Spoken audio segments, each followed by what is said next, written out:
Мас болуп уну айдаганы үчүн иштен кеткен сот айдоочулук күбөлүктөн ажыратыла элек. Видеодогу адам Ысык Көл облусунун административдик сотунун мурдагы судьясы Жеңишбек Барымбаев. Ал быйыл 8 мартта сот болуп иштеп турганда мас абалда унаа айдаганы үчүн кармалган. Наркологиядагы текшерүү анын ичимдик ичкенин тастыктаган. Бул окуя боюнча материалдар Каракол шаарынын сотуна жөнөтүлгөн.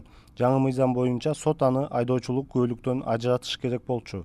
Бирок шаардык соттун судьясы Азамат Абдираев Барымбаевди айдоочулук күбөлүктөн ажыратпастан каталар бар деген негизде материалдарды МАИге кайтарып койгон. Кийин бул маселени активист Эртай Исқақов көтөрүп чыгып, окуя тууралуу журналисттер жазгандан кийин Жогорку соттун төрагасы Замирбек Базарбеков аталган маселе боюнча кеңешме өткөргөн. Жыйынтыгында Жеңишбек Барымбаев кызматтан кетүү тууралуу арыз жазган. Ал эми анын ишин карап айдоочулук күбөлүктөн ажыратпаган сот Азамат Абдираевке тартиптик жаза берилери айтылган. Марттан бери 8 ай өткөнүнө карабай, мурдагы сот Жеңишбек Барымбаев айдоочулук күбөлүгүнөн ажыратыла элек. Мындан улам Кыргызстанда мыйзам жөнөкөй жарандар үчүн иштеп, мурда кийин чоң кызматты ээлегендерге иштебейби деген суроо жаралат.